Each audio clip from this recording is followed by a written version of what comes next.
¿Quién dicen los modelos estadísticos que va a ganar el Mundial? ¿Hasta dónde van a llegar México y otras selecciones de Latinoamérica? Bienvenidos a La Plaza de Toro, un podcast donde discutiremos sobre los temas relevantes de la plaza pública, economía política, deportes, entretenimiento y todo lo que hace interesante a la vida. Mi nombre es Miguel Toro, acompáñenme a abrir las puertas de la plaza.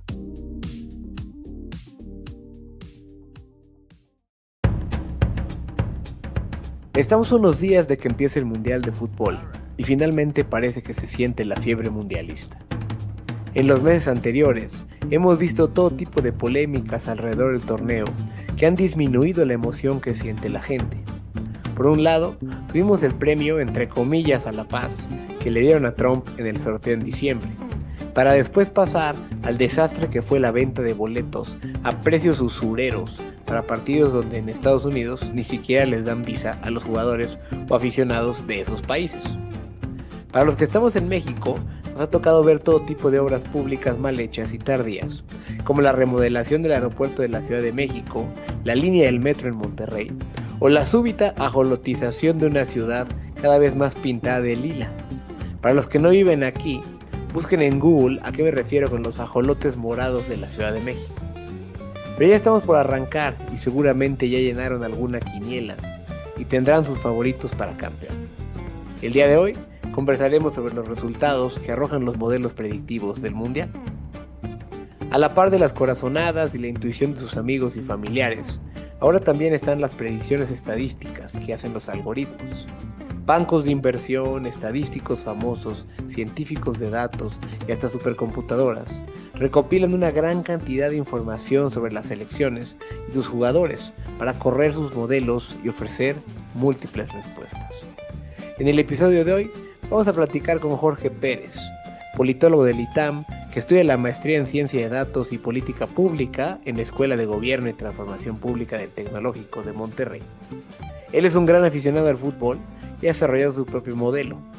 Platico con él sobre sus pronósticos para campeón, los potenciales caballos negros del torneo y qué espera de las selecciones de Latinoamérica.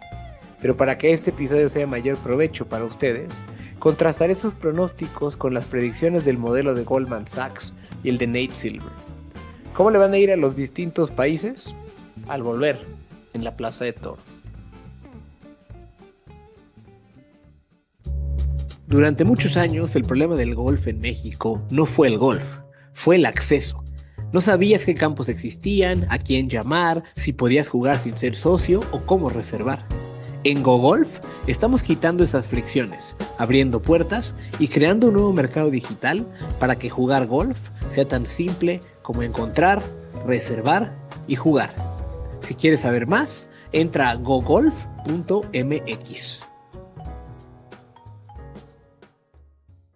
Muchas gracias por venir, Jorge, a la Plaza de Toro. Qué gusto tenerte.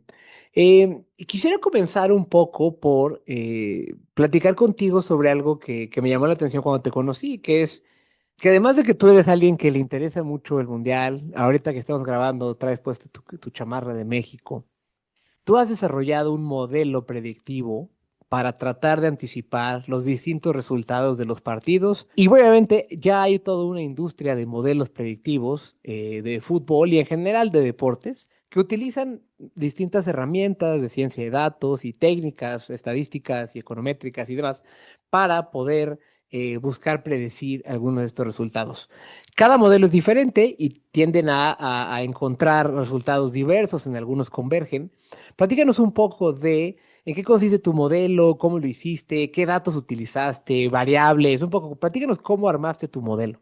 Claro. En primer lugar, muchísimas gracias, Miguel, por el espacio. El Mundial 2026 es nuevo, trae consigo 48 selecciones, por lo tanto 104 partidos, más que en ediciones anteriores. Y yo abordé justo esta pregunta que dices con datos. Tomé cerca de 49,000 partidos de selecciones, es decir, hay una base de un buen samaritano Inmensa. en Git inmensa inmensa desde alrededor de 1875, 1872 me parece. Es decir, es una base de datos de selecciones histórica, donde tienes marcadores. La tomé, saqué estadísticas a partir de esos datos hice técnicas de ciencia de datos, web scraping, técnicas estadísticas y además junté modelos de machine learning.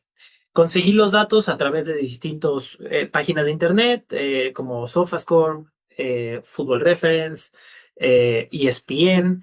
Todos tienen datos más o menos granulares a nivel selección. La construcción, la especificación del proyecto son 4 algoritmos, 4 modelos de Machine Learning que toma esas estadísticas a nivel selección, aprende cosas, como tú bien decías, aprende cosas distintas, no linealidades, a lo mejor características muy específicas del modelo. Y al final, un quinto modelo es el juez y dice, yo le voy a hacer caso ponderadamente de cada modelo anterior. Alguna de las variables, solo para platicarte brevemente, porque tiene momios de hoy del Mundial.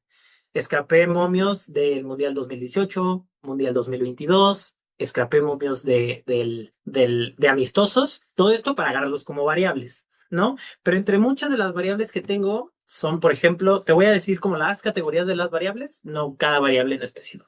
Tengo de fuerza, o sea, el rating, tengo una variable de Elo que mide la fuerza de cada selección y se actualiza partido tras partido. Tengo el ranking FIFA y dos estimadores de ataque y de defensa por equipo. Al final, la línea que vemos a la hora de entrenar los modelos son diferencias. Yo parto del supuesto de que el resultado de un partido es la diferencia de capacidades, jugadores, etcétera, de los dos equipos. Tengo contemplada su historia mundialista, es decir, si ha participado o no, su forma reciente, es decir, tengo cortes temporales, porque de nada me sirve tener partidos de 1900, ¿no? Necesito las formas más recientes que ha tenido, que viene teniendo esa selección. Tengo goles esperados, que en la literatura es muy importante esa variable, la plantilla, es decir, el valor de mercado de esa plantilla, la edad, la experiencia, características físicas de los jugadores, es decir, estatura, estadísticas de partidos anteriores, posesión, disciplina, presión y el contexto, es decir, si juegan o no en una cancha neutral o no, como es el caso de los anfitriones. Y entre muchas otras variables. Qué interesante que utilizaste datos tanto a nivel equipo como a nivel jugador. Y lo comento porque hace 16 años, cuando yo era estudiante universitario, me junté con uno de mis compañeros y amigo de la carrera de ciencia política, el ahora doctor Héctor Portillo, y desarrollamos un pequeño modelo muy rupestre para tratar de predecir los partidos en el Mundial de Sudáfrica. Nosotros construimos un índice por país que sumaba el valor que encontrábamos para el rendimiento de cada jugador de dicha selección. Es decir, buscábamos datos en las páginas de ESPN, de las ligas de fútbol o así, sobre las estadísticas de cada jugador convocado. Si se trataba de un delantero, por ejemplo, veíamos cuántos goles y asistencias por minutos jugados había hecho en el último año futbolístico a nivel club y a nivel selección. Y con base en esa información obteníamos un valor sobre su rendimiento.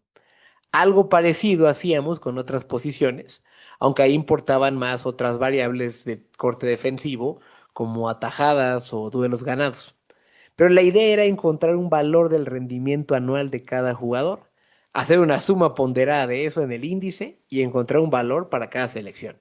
Y con ese número podíamos determinar qué equipos eran mejores y ayudarnos a decidir en los resultados de cada partido. Era obvio que si Brasil jugaba contra Trinidad y Tobago, pues Brasil iba a ganar. Pero cuando tenías partidos difíciles de pronosticar, como un Serbia-Ghana, pues era mucho más sencillo utilizar este modelo. Y la verdad es que nos fue bastante bien. Ganamos una quiniela de banqueros, donde participaron como 130 personas, y nos ganamos como 65,000 pesos cada uno. La verdad es que todavía lo recuerdo de manera muy grata. Pero bueno, demasiada plática sobre los modelos. Supongo que la mayoría de la gente lo que quiere escuchar, más bien, es quién va a ganar el mundial. ¿Quiénes son los más probables en tu modelo? ¿Qué nos dicen tus resultados, Jorge? Ahorita dijiste algo muy interesante, que las estadísticas a nivel jugador son importantes. Acá tenemos una particularidad, es decir, se tiene planeado hacer eso, sin embargo, la lista de convocados justo la acabamos de tener. Entonces, sí se tiene también planeado hacer eso, incorporar estadísticas individuales. ¿Quién es el ganador? Efectivamente, mi modelo también arrojó que España, antes que nada, hay una empresa grande que es como la madre de todos los datos deportivos, en específico del fútbol, que es Opta. Opta es una empresa que maneja prácticamente en tiempo real todas las métricas y estadísticas en un partido de fútbol. Podemos suponer que, y ellos entrenan constantemente modelos, podemos suponer que ellos, si alguien tiene una predicción, dado que ellos tienen los datos, su predicción podría ser la más, de las más confiables, vaya. Pero sí, efectivamente, tanto mi modelo como el de Opta arrojan a España con alrededor, Opta tal vez un poco más. Yo le doy un 14% de probabilidad, 14,4 me parece. En donde yo difiero, curiosamente, es en el top 5. Aquí tienes, porque, o sea, de lo que yo he visto de los distintos modelos, los principales, y los momios en general en Las Vegas y así, los principales candidatos son España, son Argentina, son Francia, más atrás Brasil e Inglaterra, ya más atrás otros Países Bajos, Alemania y demás. ¿Tú quiénes tienes el top 5? Portugal me faltó entre esos. Fíjate que en el top 5 yo tengo España en primer lugar, seguido de Argentina, seguida de Francia, con un 10%, Argentina con 11%. No hay mucha diferencia. En donde sí hay la diferencia es con España. Alemania, detrás, que ahí yo tengo mis excepciones tanto a mi modelo como al de Opta. Es decir, tenemos una Alemania que 2 fechas consecutivas de mundiales no ha pasado de fase de grupos. Es decir, han cambiado jugadores, pero sí, ese momento de Alemania es importante. La diferencia con Opta es que Opta pone en segundo lugar a Francia. Pone como segunda candidata a ganar el mundial a Francia y yo la pongo hasta en tercer lugar. Es muy interesante porque, es decir, los modelos no están viendo cosas que pasan de forma muy fugaz. Por ejemplo, la lesión de Neymar. Es decir, no estamos viendo que fue convocado Neymar, se lesionó y al parecer no va a estar para los primeros partidos. Al igual que Lamine Yamal con España, se dice que puede no jugar, se puede dar el lujo por su grupo, que otra vez la discusión del grupo es muy interesante.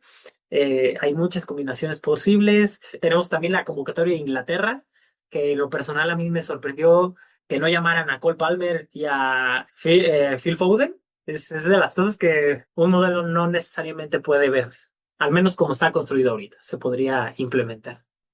Hay bastantes coincidencias en que España puede ser campeón. El modelo de Goldman Sachs también tiene que España es el más probable de ganar, con un 26% de probabilidad de levantar la copa. Detrás vienen Francia con un 19% y Argentina con un 14%. El modelo de Goldman se alimenta de casi 20.000 partidos internacionales jugados desde 1978.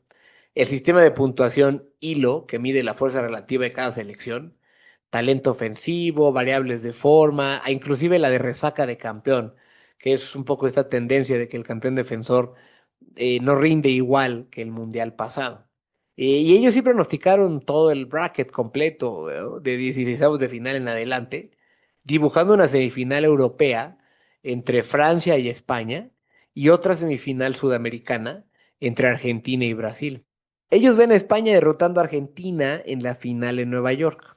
Otro modelo interesante es el de Nate Silver. Él es un estadístico que durante años predijo elecciones políticas en Estados Unidos con una muy buena precisión. Silver construyó un modelo de fútbol que llama Pele, en honor a O'Reilly, y con él hace 100.000 simulaciones de los partidos del Mundial. Su veredicto es casi idéntico. Argentina y España enfrentadas en la final, con Francia e Inglaterra jugando por el tercer lugar. Donde veo más diferencias es en los equipos que pueden ser muy competitivos y que pudieran volverse los caballos negros del torneo. Goldman tiene a Turquía y a Portugal como equipos que en los cuartos de final pudieran dar la sorpresa. Nate Silver tiene a Noruega y a Colombia como equipos en el top 8 de probabilidades de ser campeón. ¿Tú a quiénes tienes, Jorge? Fíjate que a mí, en lo personal, Ecuador. Ecuador me parece una selección bastante completa, es decir, tanto los datos como analistas deportivos respaldan que la defensa de Ecuador es de las mejores, de las mejores. Y no solo la defensa, es decir, tenemos a un conjunto de jugadores muy buenos como es Caicedo del Chelsea, Pacho del PSG, Hincapié del Arsenal, Ordóñez de Brujas. Es decir, tenemos ahí una selección bastante completa que sí podría dar sorpresas y justo está en el grupo, me parece, de Alemania, que ahí es el enfrentamiento. Para mí ese enfrentamiento define quién queda como cabeza de grupo, bueno, como primer lugar. Otro de los que a mí me parecerían que podrían ser caballos negros, que no están caballo de negro, es Colombia. Es decir, su plantilla también es muy completa. Me parece un muy buen equipo, los datos también lo respaldan. Y creo que Croacia. Croacia también es un equipo, sí, mayor, es decir, su edad promedio ya ha aumentado, como tú bien decías, es el ejemplo de la Argentina de Messi, no viene siendo, es decir, Messi siempre va a ser Messi y Ronaldo siempre va a ser Ronaldo, de los mejores del mundo, si es que los mejores de la historia. Sin embargo, Croacia también me parece que históricamente es decir, fue subcampeón de hace dos mundiales. Sí, fue su campeón en 2018, quedó en semifinales en Claro, 2022. y exacto, y tercer lugar del 2022. Entonces, también muy buena plantilla, muy buenos jugadores con demasiada experiencia. No sé, esos son mis caballos negros míos y tienen muy buena posición en el modelo. La mayoría de mi audiencia está en México y a mí y a ellos nos interesa saber hasta dónde puede llegar el Tri. Goldman Sachs nos tiene pasando primeros de grupo y llegando hasta el quinto partido, que ahora es nuevamente los octavos de final. Ellos creen que caeremos con Inglaterra en el Estadio Azteca. Nate Silver no tiene pronosticado aún los juegos de eliminación directa, porque no sabe cuáles van a ser, pero tiene a México en el top 15 de probabilidades de ser campeón, con un pequeño 1% de probabilidad, pero donde también nos situaría en los octavos de final. De concretarse, este sería el peor resultado de México en casa, puesto que en México 70 y México 86, la selección mexicana cayó en cuartos de final. Vale la pena mencionar que en el 70 eran solo 16 equipos en el Mundial, por lo que pasar de grupo te llevaba directo a los cuartos de final. Y en México 86, ya con 24 equipos, tuvimos primero que pasar por Bulgaria en los octavos de final, para luego caer con Alemania en cuartos de final. Esa es la única vez que llegamos al famoso quinto partido. Desde entonces es conocido como México se ha atorado típicamente en la ronda de octavos de final. Jorge, ¿cómo crees que le va a ir a México? ¿Qué dice tu modelo de otras selecciones latinoamericanas como Brasil, Colombia, Ecuador? ¿Qué nos puedes decir? Ojo, llegando. Esa es muy buena pregunta. Probabilidad de ser campeón, a ver, la verdad es muy baja. Es decir, ronda el 1%. Pero a partir del 15º puesto del ranking, pues ya están muy cercanos, ¿no? Yo tengo buenas noticias. Bueno, al menos para la historia de México, que si la selección mexicana entra muy bien, el modelo arroja que se queda en octavos frente a Inglaterra. O sea, básicamente en la etapa de siempre, aunque ahora sea el quinto partido. Exactamente, exactamente. Sin embargo, yo tengo ahí mis comentarios, observaciones respecto al modelo. Vemos a una Inglaterra que, como decíamos, la convocatoria no necesariamente fue de lo mejor. Es decir, sí tiene jugadores de élite, eso sí. Sin embargo, no sé. La selección inglesa ha demostrado que a veces cuando se le necesita no necesariamente está tan presente. Que son pecho frío, Eh, te dirían me- los argentinos. así es, a ver, básicamente. Y a ver, hay que tomar en cuenta que si México queda en primer lugar, sus dos partidos siguientes serían en el Azteca. Ese partido México-Inglaterra de octavos de final podría ser en el Azteca. A ver, también enfrentamos yo creo que se está subestimando el grupo de México. Me parece que Sudáfrica es muy buen equipo, Corea trae un equipazo, tiene jugadores de élite, la historia de Checa es impresionante en mundiales, es decir, tal vez no de forma reciente, pero es una selección que ha llegado a semifinales de mundiales. Sí, habrá que ver, la verdad es que hay modelos que tienen a México yéndole muy bien, le dan mucha importancia a la ventaja de ser local, a un país que típicamente le ha ido bien como local, como es el caso de México, pero bueno, habrá que ver en estos próximos días. En Brasil lo tengo alrededor de el ¿O hasta dónde llega según tu modelo? octavos de lugar. Octavo, es decir, del ranking del top 10 de probabilidad de ser campeón, tiene, ocupa el puesto 8 con 5% de probabilidad. O sea, probablemente entonces se atoraría en unos cuartos de final, en la Muy misma instancia probablemente. que tiene 20 años atorado, básicamente. Básicamente. Así es, así es. Y enfrenta unos retos complicados. Es decir, la población argentina no está muy feliz, la población brasileña no está muy feliz con eso. Jorge Pérez es politólogo por el ITAM y estudiante de la maestría en Ciencia de Datos y Políticas Públicas de la Escuela de Gobierno y Transformación Pública del TEC de Monterrey. Actualmente colabora como científico de datos en el Centro de Ciencia de Datos e Inteligencia Artificial de la misma escuela, donde desarrolla modelos de Machine Learning para apoyar la toma de decisiones. Sus investigaciones se han enfocado en temas de violencia, democracia y crimen organizado. Jorge, muchas gracias por acompañarnos en la Plaza de Toro. Qué gusto. Muchísimas gracias por el espacio, Miguel. Todo lo que acabo de decir está abierto para la consulta, es decir, te comparto el link para que lo puedan consultar, pueden ver las métricas de los modelos y nada, muchas gracias. Esperemos que la selección nos sorprenda. Muchísimas gracias. Actualmente existen muchos modelos predictivos de los eventos deportivos, gracias al desarrollo de la tecnología y a las técnicas estadísticas más avanzadas. La proliferación de apuestas deportivas no ha hecho más que incentivar también su creación. Sin embargo, por más millones de simulaciones que puedan correr con base en los datos históricos, esto es fútbol y en un mundial todo puede pasar. La historia de los mundiales está llena de sorpresas y hazañas memorables. Rara vez los modelos predicen que el campeón vigente quedará eliminado en la primera ronda, y sin embargo, eso ha pasado en 4 de los últimos 6 mundiales. Habrá que ver qué historias nos cuenta el mundial de este año.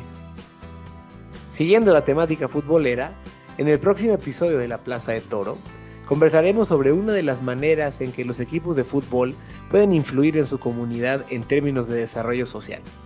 Esta es una historia entre los gallos blancos, estudiantes universitarios y algunas comunidades marginadas de Querétaro.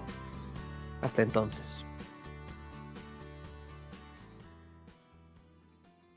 Con esto llegamos al final de este episodio de La Plaza de Toro. Muchas gracias por acompañarnos y dedicar parte de tu día a escucharnos. Recuerda que todas las recomendaciones bibliográficas y referencias mencionadas las encuentras fácilmente en la descripción de este episodio, en tu plataforma favorita o en nuestro Substack, donde también podrás leer la transcripción completa del episodio. Si disfrutaste esta conversación, ayúdanos a llegar a más personas compartiendo este episodio con tus familiares y amigos en tus redes sociales. Para no perderte ningún episodio futuro, suscríbete en Spotify, Apple Podcasts o Podbean buscándonos como La Plaza de Toro. Me encantaría conocer tu opinión, así que déjanos un comentario o reseña en tu plataforma preferida. Para mantenernos en contacto, puedes seguirme en Twitter como @MiguelAngelToro o en threads de Instagram como @MiguelToroRYV. Muchas gracias por escucharnos, mi nombre es Miguel Toro y es momento de cerrar las puertas de la plaza.